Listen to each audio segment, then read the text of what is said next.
Hi everyone, welcome to my channel education facilitator. तो आज हम वोकैबलरी अपनी कंटिन्यू करेंगे। मैं यहाँ डिफ़िकल्ट वर्ड सिखाती हूँ और जो कि हमारे कोई भी गवर्नमेंट एग्जाम से अगर आप तैयारी कर रहे हैं तो उनके पर्पज से बहुत इंपॉर्टेंट है, क्योंकि ये word power made easy dictionary से लिए हुए हैं। तो आज का फर्स्ट वर्ड क्या है? कॉन्जो। ये 200 वर्ड्स में ऑलरेडी करा चुकी हूँ, प्लेलिस्ट बनी हुई है और इसके साथ साथ जो सेशंस है जो इसी डिक्शनरी में कराए हुए हैं वो भी मैंने उसके लिए भी एक प्लेलिस्ट बना रखी है, तो अगर आप चाहे तो देख सकते हैं। So what is the mean of conjure? ये होता क्या है? फर्स्ट ऑफ ऑल आपको ये पता होना चाहिए, ये पार्ट्स ऑफ स्पीच में ये एक वर्ब का काम करता है, मतलब एक क्रिया का काम करता है। साथ के साथ इसका अर्थ क्या होता है? तमाशा करना, जादू करना, प्रार्थना करना, याचना करना, बहुत सारे मीनिंग्स होते हैं। Like enchant, appeal to, implore, adjure, ask, beg, ये सब इसी से रिलेटेड ही क्या है? वर्ड है। जैसे इंचेंट का मतलब जादू करने से रिलेटेड है, ठीक है। और अपील टू मतलब कि याचना कर रहे हैं किसी के प्रति, आप अपनी बात समझा रहे हैं, किसी से विनती कर रहे हैं। इम्प्लोर मने भी क्या होता है? इम्प्लोर मने भी क्या होता है? प्रार्थना करने से, प्रार्थना इन द सेंस विनती कर रहे हैं आप किसी से। एडज्योर, आस्क, सेम थिंग। सो इसका अपोजिट वर्ड क्या होगा? डिस्टेंट। डिस्टेंट मतलब होता है जिस जिस अगर किसी ने जादू किया है तो उसको उससे छुड़ाया जा सके। डिसगस्ट मतलब कोई घृणा, ये इसके अपोजिट मीनिंग है। चलिए हम इसको एग्जांपल के थ्रू समझते हैं। Be on your guard, I conjure you. सावधान रहो या अपने गार्ड्स को अप करो, मैं क्या करता हूँ तुम पे जादू करता हूँ। आपने हैरी पॉटर मूवी देखी होगी, उसमें ये सब चीजें बहुत ज्यादा है। दे मैनेज टू कॉन्जोर विक्ट्री, और वो जीत का जादू करने में क्या रहे? कामयाब रहे। तो आप इस तरह से कॉन्जू का यहाँ पे देखिए वर्ब की तरह ही यूज हुआ है और वर्ब की तरह किया गया है। Next word is connoisseur. What is it? Connoisseur ये एक नाउन है, मतलब एक संज्ञा है जिसका अर्थ होता है विशेषज्ञ। किसी भी तरह की किसी के पास क्या हो? कोई स्पेशलिटी हो। Expert, sampler, assayer, cognoscente, particularly in matter of art or taste, as I have told you कि किसी भी चीज के ऊपर आपकी बहुत मजबूत पकड़ हो या किसी भी सब्जेक्ट पे आपका बहुत ज्ञान हो, उसके आप बहुत एक्सपर्ट हो, उसको बोलेंगे हम कॉनिसर। अच्छा, इसका जो अपोजिट क्या होता है? इग्नोरेमस। इग्नोरेमस मतलब जिसके अंदर ज्ञान की कमी होती है, अज्ञानी होता है। Lord Burlington was a great collector and connoisseur of painting. जो लॉर्ड बर्लिंगटन थे वो क्या थे? चित्रों के महान संग्रहकर्ता, जो ज्यादातर कलेक्ट करते थे पेंटिंग्स वगैरह, और क्या थे? बहुत ही स्पेशलिस्ट थे, बहुत ही पारखी थे। ठीक है, तो आप अपने हिसाब से कोई भी सिंपल एग्जांपल बना दीजिए। ही जैसे देखिए ये वाला एग्जांपल देखिए, he is a connoisseur of antique furniture, और वो प्राचीन फर्नीचर का क्या था? विशेषज्ञ था या पारखी था। क्योंकि उसके वजह से अगर आप कोई भी एग्जांपल्स के थ्रू अगर आप समझेंगे तो आपको बहुत आसानी से वर्ड्स डिफिकल्ट याद हो जाएंगे। और पार्ट्स ऑफ स्पीच के लिए मैं आपसे कहूंगी, पार्ट्स ऑफ स्पीच की मैंने प्लेलिस्ट बना रखी है, उसमें मैंने पार्ट्स ऑफ स्पीच बहुत अच्छे से एक्सप्लेन की हुई है, तो अगर आप देखना चाहें तो जरूर देख सकते हैं। Next is consecrate. कॉन्सिक्रेट क्या होता है? ये एक वर्ब है जो कि जिसका अर्थ क्या होता है? जिसका अर्थ होता है पवित्र या प्रतिष्ठित। देखिए कॉन्सिक्रेट इस तरह से याद कीजिएगा सिलेबस में, तो आपको आसानी से याद हो जाएंगे, याद भी हो जाएंगे, स्पेलिंग्स भी डिफिकल्ट याद हो जाएंगे। ओके, तो इसके सिनोनिम्स क्या होंगे? सैक्रेड होगा, सैक्रेड मतलब पवित्र, blessed, godly, virgin, to make और डिक्लेयर सैक्रेड। तो ये सब इसी के ही सिनोनिम्स। सिनोनिम्स का मतलब होता है सिमिलर वर्ड से है। अच्छा, इसके अपोजिट क्या होंगे? डिस्कॉन्सरेट और डिस्क्रोलाइज, मतलब जो पवित्र नहीं होता है, जो अशुद्ध होता है, उस बेसिस पे कहेंगे। द चर्च वॉज कॉन्सिक्रेटेड इन 1250। जो चर्च था 1250 में क्या हुआ था? पवित्र किया गया था। क्योंकि ये क्या है? पैसिव वॉइस, पास्ट टेंस में है, इस तरह से किया गया है। The new church was consecrated by the bishop of Chester. जो न्यू चर्च था वो बिशप और चेस्टर के थ्रू क्या किया गया था, पवित्र किया गया था। कॉन्सिक्रेटेड का मतलब यहाँ पे इस तरह से होगा, जो बिशप के द्वारा नए चर्च को क्या किया गया, प्रार्थना करके उस चर्च को पवित्र किया गया। Okay, consensus. कंसेंसस क्या है? ये एक नाउन है जिसका अर्थ होता है संज्ञा। हिंदी में उसको आम सहमति बोलते हैं या मेल बोलेंगे। और इसके सिमिलर वर्ड्स क्या होते हैं? Unanimity, general agreement, harmony, concord, concurrence और कंसेंट, ये सब इसके ही सिमिलर वर्ड हैं, जिसका सिमिलर मीनिंग ये होता है कि हम दूसरे के साथ अपनी सहमति को कंफर्म कर देते हैं कि ठीक है, मेल से हो रहा है, एग्रीमेंट में हो रहा है। ओके, जर्नल एग्रीमेंट में, आप समझ रहे हैं? अच्छा, इसका अपोजिट क्या होगा? डिसएग्रीमेंट। डिसएग्रीमेंट मतलब जहाँ पे आपकी सहमति नहीं होती है। She is skilled at achieving consensus on sensitive issues.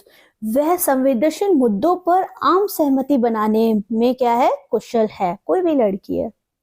They have always governed by consensus. और उन्होंने सभी के द्वारा जो सहमति होती है उसी के थ्रू क्या किया? शासन किया। गवर्न का मतलब होता है शासन करना। कॉन्सोनेंट, ये तो बहुत ही फेमिलियर वर्ड है। हम जब आर्टिकल सीखते हैं तो क्या होता है? एक वोवल होता है, फिर कॉन्सोनेंट होता है। हाँ, ये वो वाला कॉन्सोनेंट है। साथ के साथ हम कॉन्सोनेंट का मतलब व्यंजन या कोई स्पेशल डिश होती है उसमें भी इसको यूज कर सकते हैं। तो इसका अर्थ क्या होता है? देखिए, व्यंजन अनुरूप से है, हिंदी में बोलते हैं। ये एक एडजेक्टिव है। हार्मोनियस, इन एग्रीमेंट मतलब जिसमें आप सहमत हो जाते हैं। Agreeing with, consistent with, in accordance with. तो ये सब क्या है? ये सब कॉन्सोनेंट के सिमिलर वर्ड्स हैं। इनकम्पैटिबल, जहां पे हम क्या नहीं होते? बेमेल होते हैं, मतलब जहां पे हम कंपैटिबल नहीं होते हैं। Our desires are consonant with theirs. We all wanted the same thing. हमारी इच्छाएं उनके अनुरूप थी और हम सभी एक ही चीज चाहते थे। तो अनुरूप में यहाँ पे कॉन्सोनेंट का यहाँ पे यूज हुआ है अनुरूप के तौर पे। The opposite of consonant is disconsonant. और जो इसका अपोजिट मीनिंग होता है, मतलब जो एंटोनिम होता है कॉन्सोनेंट का, उसको हम क्या बोलते हैं? डिस कॉन्सोनेंट बोलेंगे। मतलब जहाँ पे हम असंगत होते हैं, मतलब जहाँ पे, as I have told you, incompatible, disconsonant same है, जहाँ पे हम सिमिलर नहीं है, उसके अनुरूप नहीं है। तो ये तो हो गया हमारा कॉन्सोनेंट का। अब कंस्ट्रो। कंस्ट्रो क्या मतलब होता है? ये एक वर्ब है जिसका अर्थ होता है शब्दानुवाद या अर्थ करना, मीनिंगफुल बनाना, व्याख्या करना। जहाँ पे आप एक्सप्लेन कर रहे हैं। टू इंटरप्रेट, अंडरस्टैंड, रीड, सी, मतलब किसी चीज को देख रहे हैं, फिर आप ऑब्जर्व कर रहे हो, फिर आप उसके हिसाब से बोल रहे हैं। टेक टू मीन, एक्सप्लेन, मैंने आपको पहले ही बता दिया। अच्छा, इसका जो अपोजिट वर्ड होगा वो क्या हो जाएगा? वो हो जाएगा मिसकॉन्स्ट्रो, मतलब जिसको आप अच्छे से एक्सप्लेन नहीं कर पा रहे, जिसका आप सही अर्थ नहीं समझा पा रहे हैं। ओके, तो इसके एग्जाम्पल में हम क्या कहेंगे? He had tried to construe a passage from Homer. और उन्होंने क्या किया? उन्होंने मतलब उसने, किसने, कोई भी व्यक्ति है, होमर के एक अंश का अर्थ निकालने की कोशिश की। होमर जो कि एक इंग्लिश लिटरेचर के में बहुत बड़ा नाम है इनका, तो उसके एक पैसेज का अर्थ निकालने की क्या की? उसने एक कोशिश की। This sentence is difficult to construe. और ये जो वाक्य है, इसको समझाने में क्या हो रहा है? थोड़ा अर्थ निकालने में दिक्कत हो रही है, डिफिकल्ट है। तो आप यहाँ पे देखिए, कंस्ट्रू का यूज एज अ वर्ब हुआ है। और अगर आप अपना भी कोई भी एग्जाम्पल अपनी तरह से डालना चाहते हैं तो आप बहुत आसानी से टाइप करके जरूर अपना कमेंट दे सकते हैं। कॉन्समेट, देखिए, कॉन्समेट ऐसे करके डिफिकल्ट वर्ड को इस तरह से तोड़ करके पढ़ लीजिए। ये एक एडजेक्टिव है जिसका मतलब होता है परम और समाप्त करना। मतलब परम का मतलब बहुत ज्यादा किसी चीज में आप एक्सपर्ट हैं। ठीक है, देखिए लिखा है परफेक्ट है, complete, proficient, skilled, master. Master का मतलब जिस चीज में आपकी बहुत अच्छी पकड़ है। अच्छा, इसका एंटोनिम क्या होगा? अनस्किल्ड, जैसे आपके पास उतना कुशल नहीं है, आप उतने अपने पारखी नहीं है। इनकैपेबल मतलब उसके आप योग्य नहीं है। Williams is the consummate weekend warrior. जो रिक विलियम है, जो सप्ताह के जो अंत के दिन होते हैं उसके लिए क्या कहते हैं, जो वीकेंड के लिए क्या है, एक्सपर्ट हैं उसके। जस्ट लाइक किस तरह से इसको मैं बोलूंगी, जो रिक विलियम्स हैं वो बहुत ही एक्सपर्ट हैं सबके अंत के एक योद्धा के रूप में। मतलब जो वीकेंड होता है उसमें वो बहुत ज्यादा ज्यादा अच्छा से अपने आप को इंजॉय करते होंगे या कुछ भी बहुत अच्छा काम करते होंगे उसमें। A trustee was appointed to consummate the sale। अब देखिए यहाँ पे consummate का किस तरह से यूज हुआ है। जो एक ट्रस्टी है यहाँ पे समाप्त करने के रूप में हुआ है। यहाँ पे सेंटेंस में मैंने किस तरह से दे दिया, समाप्त। किस अगर किसी चीज में एंड आता है तो उसको किस तरह से बोलेंगे? जो ट्रस्टी था सेल को कंप्लीट करने के लिए क्या किया गया था? अपॉइंट किया गया था। या हम बोलेंगे बिक्री को पूरा करने के लिए किसी ट्रस्टी को नियुक्त किया गया था। ठीक है, कंसुमेट मतलब समाप्त करने के लिए होगा।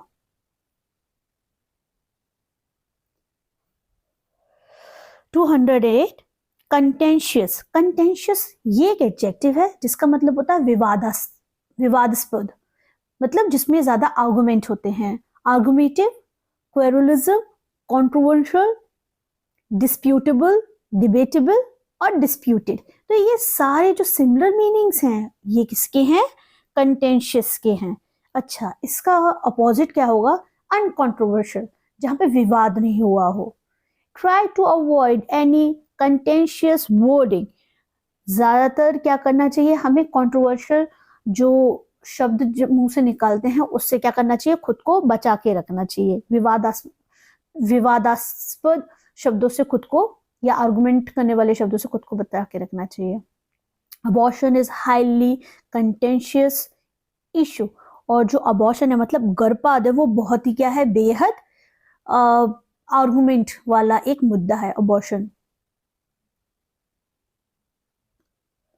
कंटिग्युअस ये एक एडजेक्टिव है जिसका अर्थ होता है समीप या मिला हुआ। मतलब जैसे एक लाइन है, इससे एकदम कोई एक और लाइन टच एकदम पास है या उससे मिली हुई है, उसको बोलेंगे। ठीक है, साइड बाय साइड, अजॉइनिंग। देखिए एडजॉइनिंग नहीं, अजॉइनिंग, डी को साइलेंट कर देंगे इसमें। एम्बॉयड, नियरिश, ये सब इसी के ही सिमिलर मीनिंग है। और इसका अपोजिट वर्ड क्या होगा? डिस्टेंट होगा, मतलब दूरी से। एग्जाम्पल के थ्रू समझते हैं। The garden is contiguous to the field. जो गार्डन था वो किससे मिला हुआ था? मैदानी एरिया से जुड़ा हुआ था या उसके एकदम पास में था। Vietnam is contiguous to China. जो वियतनाम है वो चाइना के क्या है? पास है या उससे मिला हुआ है। आज का लास्ट वर्ड है कंटिंजेंट। कंटिंजेंट मतलब क्या होता है? ये एक एडजेक्टिव है पार्ट्स ऑफ ए स्पीच में, और इसका अर्थ क्या होता है? आकस्मिक, अचानक से हो जाता है। डिपेंडेंट होना, पॉसिबल होना, चांस होना, एक्सीडेंटल होना, पॉसिबल, अनफोर्सीन होना, जिसको हमने देखा नहीं है वो अचानक से हो जाती है चीज, तो उसको क्या बोलेंगे? कंटिजेंट बोलेंगे। अच्छा, एंटोनिम क्या होगा? प्रिडिक्टेबल, जिसके लिए हमने पहले से प्रिडिक्ट कर दिया है, पहले से भविष्यवाणी कर दिया है। Our success is contingent on your support. और जो हमारी सफलता है आपके समर्थन पर क्या है? निर्भर है। मतलब आपको, आप लोग सपोर्ट करेंगे तो हम डेफिनेटली सफल होंगे। या अगर इंडिविजुअली भी देखिए, अगर आप पढ़ाई कर रहे हैं तो आपका फैमिली का सपोर्ट है तो आप डेफिनेटली सफल होंगे, पर आपको खुद ही मेहनत करनी पड़ेगी। The strong British contingent suffer misfortune. और तो जो स्ट्रॉन्ग ब्रिटिश था, ब्रिटिश दल जो था उसको मिक्स फॉर्च्यून का मतलब मिक्स परिस्थितियों का क्या करना पड़ा था? सामना करना पड़ा था। सफर्ड मतलब ये थोड़ी ना था कि वो यहाँ आया और उनको हर चीज एकदम मिल गई थी। उन्होंने भी बहुत सारी चीजें देखी थी जो कि हमारे देश के लिए तो बड़ी ही नुकसानदेह थी, और इन लोगों ने हमारे देश को न जाने कितने सालों साल प्रॉब्लम्स में रखा। और ना हमारे जो नो डाउट बहुत अच्छे लीडर्स निकल के आए जिन्होंने आज हमें फ्रीडम जैसी चीज, जिससे हम देख सकते हैं, और हम आज की डेट में बहुत अच्छा अपने आप को कर रहे हैं। तो बस आज के सेशन में हमारे इतना ही, और इन दिनों हम लोग अपना वोकेबलरी सेशन को एग्जाम पर्पस से कंप्लीट करेंगे। अगर आपको समझने में और डिफ़िकल्ट वर्ड्स को जानने में बहुत आसानी होती है, और आप डिफ़िकल्ट वर्ड्स को अच्छे से प्रोनाउंस कर पाते हैं और आप सीख रहे हैं, तो मेरे चैनल को लाइक शेयर सब्सक्राइब ज़रूर कीजिए। मेरा चैनल न्यू चैनल है, और ज़रूरी है कि मुझे वो लोग जो पढ़ने में बहुत इंटरेस्टेड हो, और अपना सपोर्ट ज़रूर बना के रखिए, जिससे मैं जब भी इसमें वीडियोस आपके पास आते हैं तो आप आराम से उनसे सीख सकें, क्योंकि मेरा जो पर्पस है वो मदद करने से है। मैंने चैनल का जो नेम ही रखा है वो इसी बेस पे ही रखा है कि एजुकेशन फैसिलिटेटर। ठीक है, सो आज के लिए बस इतना ही। Thank you so much for being with me.